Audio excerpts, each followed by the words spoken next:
देखिए, हम आज जानेंगे बिहार के बारे में। बिहार हमारा राज्य है और कोई भी कंपटीशन के लिए अगर हम बिहार से एग्ज़ाम देते हैं तो बिहार की विस्तृत जानकारी हमारे लिए सर्वोपरि हो जाता है। अतः हम बिहार के बारे में जानेंगे आज। तो ये हम ये पॉलिटिकल तौर पर लेते हैं। इसमें पॉलिटिकल दिया गया है हमारा बिहार, और इस बिहार के अंतर्गत लाया गया है जो चार क्षेत्र में बांटा गया है। एक पश्चिम, पूरब, उत्तर और दक्षिण। दक्षिण के क्षेत्र में आ जाता है तो इसे हम कहते हैं झारखंड। दक्षिण में किस राज्य को टच करता है? तो दक्षिण में हमारे पड़ोसी राज्य जो है वह आता है झारखंड। इसके बाद देखते हैं तो दक्षिण के बाद आता है पूरब। पूरब में किस राज्य को टच करता है? तो पूरब में यह पश्चिम बंगाल को टच करता है। पूरब में पश्चिम बंगाल को टच करता है। इसके बाद आते हैं पूरब के बाद आते हैं पश्चिम दिशा। पश्चिम दिशा में यह उत्तर प्रदेश राज्य को टच करता है। और इसके बाद आ जाता है तो उत्तर दिशा। यह क्या है? उत्तर दिशा। और उत्तर में किसको टच कर रहा है? तो नेपाल को टच कर रहा है। अब ये हम जानते हैं कि हमारे देश की एक तरह से इसे हम चौहद्दी मान सकते हैं कि उत्तर में नेपाल कह सकते हैं, पश्चिम में उत्तर प्रदेश कह सकते हैं, पूरब में पश्चिम बंगाल कह सकते हैं और दक्षिण में झारखंड। तो ये चौहद्दी हो गया। इसके अलावा हम जानते हैं तो अंतर्राष्ट्रीय सीमा में हमारे साथ जो जिला समझौता कर रहा है देश के साथ, अंतर्राष्ट्रीय सीमा में 1, 2, 3, 4, 5, 6, 7, यह 7 जिला अंतर्राष्ट्रीय सीमा बना रहा है नेपाल के साथ। जिसमें आता है चंपारण 2 होता है, एक पूर्वी चंपारण, एक पश्चिमी चंपारण, एक होता है सीतामढ़ी, एक होता है मधुबनी, एक सुपौल है, एक अररिया है और एक किशनगंज है। तो ये होता है अंतर्राष्ट्रीय सीमा। अब आते हैं तो राष्ट्रीय सीमा में। तो राष्ट्रीय सीमा में ये कुल जिला जो बताया गया है ये कुल जिला आता है। पहला में देखते हैं तो पूरब में क्या क्या आता है। तो पूरब में हम देखेंगे तो पूरब यानी पश्चिम बंगाल के साथ कितने सीमा बना रहे हैं? तो एक होगा किशनगंज, दूसरा होगा पूर्णिया और तीसरा होगा कटिहार होगा। अब देखते हैं कटिहार। तो ये तीनों क्या हो गया? यह पश्चिम बंगाल के साथ सीमा बना रहा है। इसके बाद हम आते हैं तो ये आता है नीचे से, ये वाला हिस्सा जो पड़ता है ये कुल झारखंड में आ जाता है। ये कुल आ जाता है झारखंड में, झारखंड के साथ सीमा बनाता है। तो झारखंड के साथ सीमा जो बनाता है तो वह है भागलपुर, बांका, जमुई, नवादा, गया, औरंगाबाद, रोहतास और कैमूर। ये जिला जो है यह जिला केवल झारखंड राज्य के साथ सीमा बनाती है। इसके बाद आ जाते हैं तो उत्तर प्रदेश। अब उत्तर प्रदेश के साथ जो सीमा बनाती है तो एक चंपारण है, एक गोपालगंज है, एक सिवान है और एक सहरसा है और एक भोजपुर है, एक बक्सर है, एक कैमूर है। तो ये राज्य जो आते हैं यह जिला इस बिहार राज्य के जिला क्या है?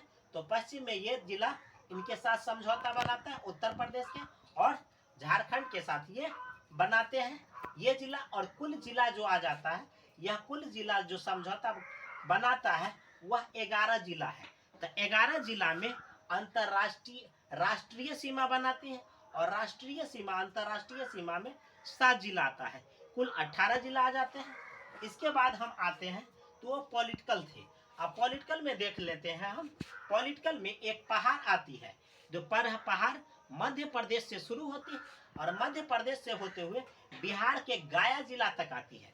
उस पहाड़ का नाम है विंध्याचल की पहाड़।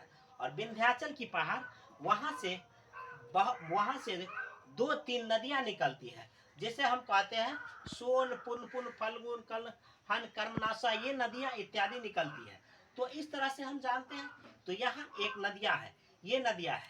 अब चूंकि यह एरिया जो पाया जाता है ये एरिया काफी नक्सल प्रभावित है, यहाँ नक्सलवाद ज्यादा पाया जाता है और इस हिस्सा के अंतर्गत आता है। तो इस हिस्सा के अंतर्गत जो आता है वह होता है बाढ़ग्रस्त। तो हम आ जाते हैं अब ज्योग्राफी में। तो ये है हमारा ज्योग्राफी नक्शा। तो ज्योग्राफी नक्शा के अंतर्गत हम देखते हैं तो गंगा नदी काफी विस्तारित क्षेत्र से फैला हुआ है बिहार में, और यह लगभग 445 किलोमीटर की यात्रा करता है हमारे बिहार में। 445 किलोमीटर की यात्रा करता है हमारे बिहार में। अब देखते हैं तो गंगा, वास्तव में गंगा का बहुत से सहायक नदियां हुई है और बिहार में भी इसका बहुत से सहायक नदियां। तो हम जानते हैं बिहार में, पहले जान लेते हैं कि दक्षिण बिहार में विंध्याचल पहाड़ से जो निकलती है नदियां, वह कौन कौन सी नदियां हैं। तो पहला नदी आता है, इसको हम कर्मनाशा नदी कहते हैं। कर्मनाशा नदी यहाँ आके मिलती है बक्सर के पास। कर्मनाशा नदी मिलती है बक्सर के पास, हम बक्सर जानते हैं। इसके बाद सोन नदी, सोन नदी आप पुनपुन नदी, यह दोनों नदी, और उधर से आ जाता है सरयू नदी। उत्तर भारत से आता है सरयू नदी और गंडक नदी, और दक्षिण भारत, दक्षिण बिहार, उत्तर बिहार से सरयू नदी और गंडक नदी, और दक्षिण बिहार से ये आ जाते हैं सोन नदी और पुनपुन नदी। यह नदी कहाँ जाके मिलता है, तो पटना के कोइलवर में। और कोइलवर में वहां बालू के खनन काफी अधिक होता है, वहां लाल बालू पाया जाता है।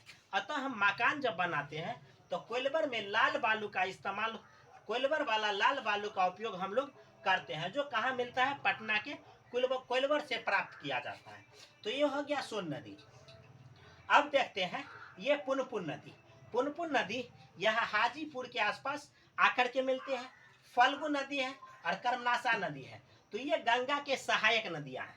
अब ये देखते हैं तो ये फल्गु नदी, तो यहाँ का हिस्सा, चूंकि यहाँ नदी तो काफी है लेकिन यहाँ पहाड़ी एरिया है, अतः यहाँ सुखाड़ में डूबा होता है। यहाँ इस हिस्से में सुखाड़ग्रस्त होता है। लेकिन वही बात करते हैं तो ये वाला हिस्सा जो है यह बाढ़ग्रस्त होता है, और यहाँ बहुत से बाढ़ आती है और बाढ़ भयानक तबाही ला देती है। अतः हम बाढ़ में इसको, कोसी को क्या बताया गया, कोसी को बताया गया बिहार का शोक। कोसी को विश्वासघाती नदी या बिहार का शोक कहा जाता है इस कोसी नदी को। तो कोसी नदी के अंतर्गत आता है, इसका सहायक नदी कमला नदी है और बागमती नदी है। कमला और बागमती नदी इसका सहायक है, और यहाँ जल का स्तर भरा होने के कारण यह क्या करता है, इस आसपास के क्षेत्र में फैल जाता है। और इसके बाद क्या होता है, तो यहाँ हमारे देश यानी उत्तर बिहार, ये पूर्वोत्तर, इसको कहेंगे उत्तर और इसको कहेंगे पूरब। तो पूर्वोत्तर बिहार का हिस्सा जो होता है, मधुबनी, दरभंगा, सुपौल, समस्तीपुर, अररिया, ये वाले हिस्सा में बहुत ज्यादा बाढ़ से तबाही ला देता है। तो अतः हम कहते हैं कि इस हिस्सा को क्या किया जाए, तो इसको बाढ़ से राहत दिलाया जाए। इसके लिए क्या किया जाना चाहिए, तो इसके लिए जाना चाहिए, परियोजना लाई जानी चाहिए, बांध परियोजना। बांध के तहत ये नदी के पानी जो होता है, इसको यहाँ इस हिस्सा में सूखाग्रस्त, जब यह बाढ़ में डूबा होता है तो यह हिस्सा सूखाग्रस्त होता है। अतः इस हिस्सा में इस पानी को कैप्चर कर दिया जाएगा तो नदी खाली होगा, खुद ब खुद वह पानी आ जाएंगे और यहाँ से निकल के बंगाल के खाड़ी में जाके गंगा नदी के रास्ते गिर जाएंगे, जिसके कारण हम लोग बाढ़ से राहत पा सकते हैं।